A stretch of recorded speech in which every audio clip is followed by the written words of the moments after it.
এই সেই কূপ। এই কূপের ইতিহাস জানলে আপনি অবাক হয়ে যাবেন। এটি কোনো সাধারণ কূপ নয়, এটি মদিনার সেই কূপ যে কূপের পানি একসময় তিতা এবং নোনতা ছিল। রাসূলুল্লাহ সাল্লাল্লাহু আলাইহি ওয়াসাল্লামের থুতু মোবারকের কারণে এই কূপের পানি মিষ্টি হয়ে গিয়েছে।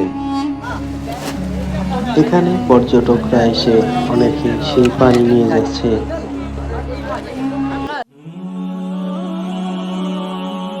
আসসালামু আলাইকুম। আজকের এই ভিডিওতে আমরা আপনাদেরকে নিয়ে এসেছি ইসলামের ইতিহাসের একটি আশ্চর্য ঘটনার স্থানে। একটি প্রাচীন কূপ যার পানির সাথে জড়িয়ে আছে প্রিয় নবী হযরত মুহাম্মদ সাল্লাল্লাহু আলাইহি ওয়াসাল্লামের একটি বরকতময় ঘটনা। হাদিস ও সিরাতের কিতাবগুলোতে বর্ণনা পাওয়া যায়, মদিনার কিছু কূপের পানি আগে ছিল তিতা ও লবণাক্ত। মানুষ সেই পানি ব্যবহার করতে কষ্ট পেত। তখন সাহাবীরা রাসূলুল্লাহ সাল্লাল্লাহু আলাইহি ওয়াসাল্লামের কাছে বিষয়টি জানান। সেই কূপগুলোর মধ্যে এটি অন্যতম একটি কূপ। নবী করিম সাল্লাল্লাহু আলাইহি ওয়াসাল্লাম এই কূপের কাছে এসে আল্লাহর নাম নিয়ে নিজের থুতু মোবারক কূপের পানিতে ফেলেন। তারপরে আল্লাহর কুদরতে সেই কূপের পানি স্বাদ সম্পূর্ণ বদলে গেল।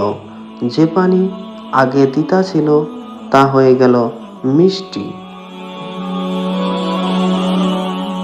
যদিও আগে বালতি দিয়ে এই কূপের পানি তোলা হতো, এখন বর্তমানে মোটর লাগানো হয়েছে আর সেই মোটরের সাহায্যেই এই কূপ থেকে পানি উত্তোলন করা হয়। এখানে আপনারা দেখতে পাচ্ছেন সেই কূপের পানি অনেকেই এখান থেকে বোতলে ভর্তি করে এখান থেকে নিয়ে যাচ্ছে এবং অনেকেই পান করছে।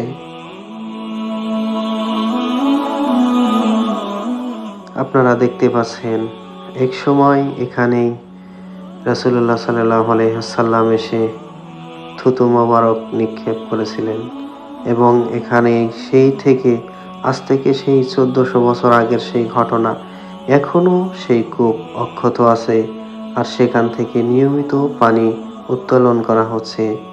আপনারা দেখতে পাচ্ছেন অনেকেই সেই পানি পান করছে, অনেকে বোতলে ভরে নিয়ে যাচ্ছে। এটি ছিল রাসূলুল্লাহ সাল্লাল্লাহু আলাইহি ওয়াসাল্লামের মুজিজার ভিতরে অন্যতম একটি মুজিজা, যার ফলে বোঝা যায় আল্লাহ তাআলা রাসূল সাল্লাল্লাহু আলাইহি ওয়াসাল্লামকে কত ভালোবাসতেন, যা এই কূপের সেই দৃশ্য এবং ঘটনা জানলে বোঝা যায়। দর্শক, আপনারা দেখতে পাচ্ছেন সেই স্থান, এটি হচ্ছে সেই কূপ।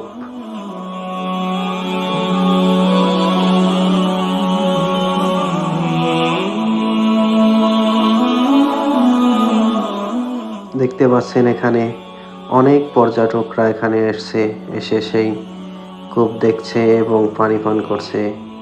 পাকিস্তানি, বাঙালি, বিভিন্ন দেশের ভাইয়েরা এখানে এসে সেই কূপের পানি পান করছে এবং বোতলে ভরেও নিয়ে যাচ্ছে।